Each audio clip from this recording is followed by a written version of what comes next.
Selamat pagi Bapak Ibu yang kekasih dalam Tuhan. Bersua kembali pada akhir pekan Sabtu 11 September 2021. Kita bersyukur Tuhan tak menjaga kita dalam menjalani kehidupan selama sepekan ini.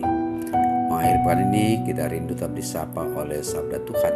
Karena itu Bapak Ibu, persiapkan hati kita dengan waktu bagi Tuhan untuk duduk kita di sekitar sabdanya. Mari berdoa.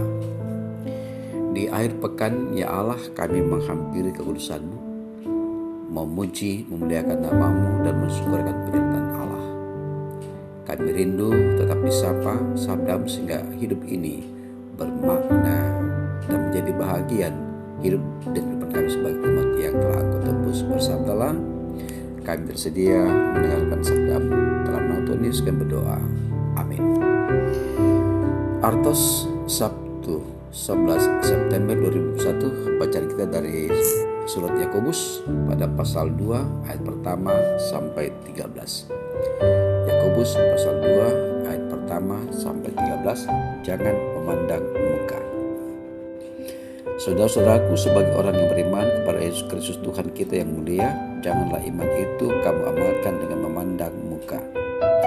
Sebab jika ada seseorang masuk ke dalam kumpulanmu dengan memakai cincin emas dan pakaian indah, dan datang juga seorang miskin ke situ dengan memakai pakaian buruk, dan kau menghormati orang yang berpakaian indah itu dan berkata kepadanya, silakan Tuhan duduk di tempat yang baik ini, sedang kepada orang yang miskin itu kamu berkata, berdirilah di sana, atau duduklah di lantai ini dekat tumpuan kakiku.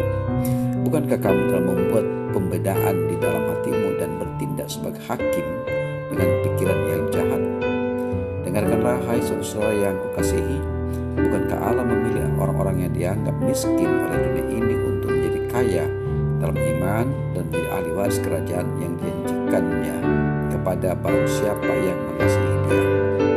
Tetapi kamu telah menghinakan orang-orang miskin. Bukankah justru orang-orang kaya yang menindas kamu dan yang menyeret kamu ke pengadilan?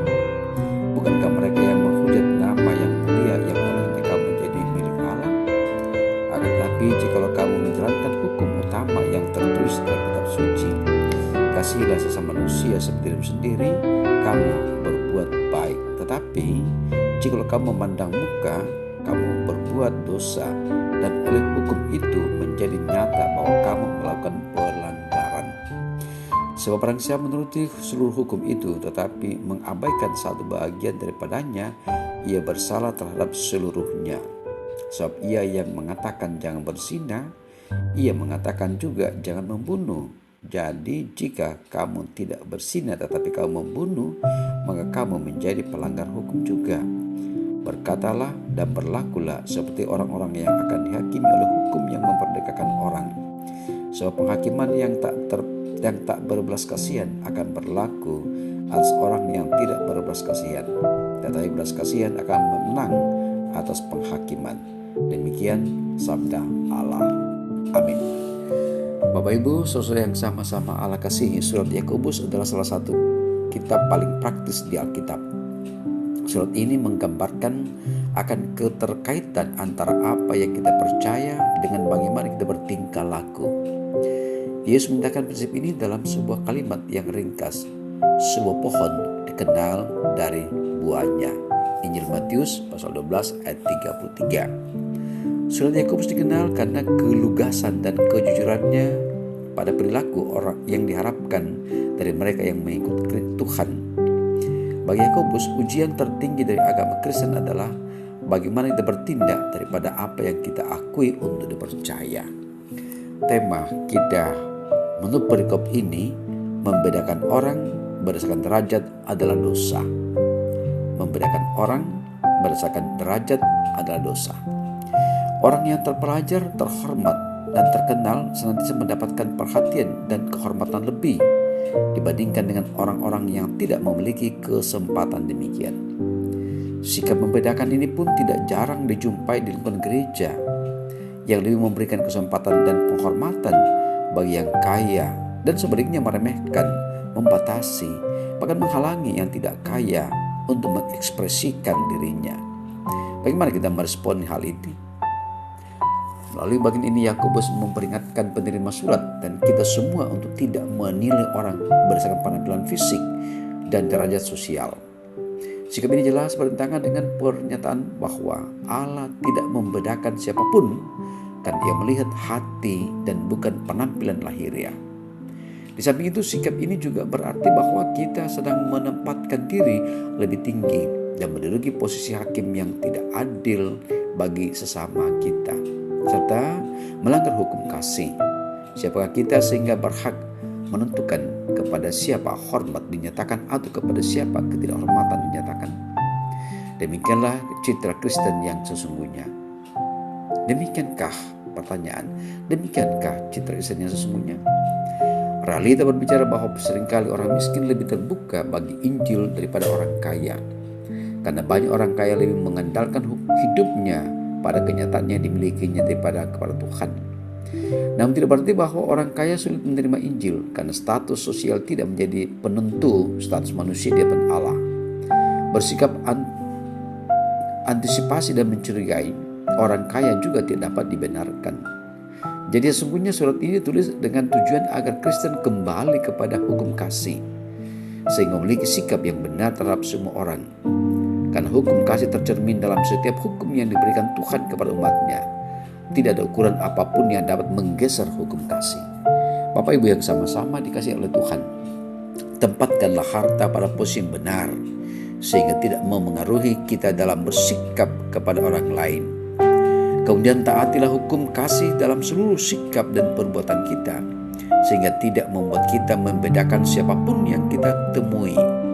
Inilah pengamalan iman Kristen sejati yang memuliakan Tuhan dan membangun relasi kasih dengan sesama. Terpujilah Kristus Tuhan selama-lamanya. Amin. Mari Bapak Ibu berdoa. Bapa di surga, padamu saat ini kembali kami diperhadapkan pada realita kehidupan yang kami lakukan, sadar atau tidak sadar. Kadang kami menilai seseorang, menilai umat Tuhan dari casingnya, dari apa yang nampak, dari fasilitas yang ada dimilikinya. Kiranya lewat sabda Tuhan ini mengingatkan kami kembali bahwa di hadapan Allah semua manusia sama derajat.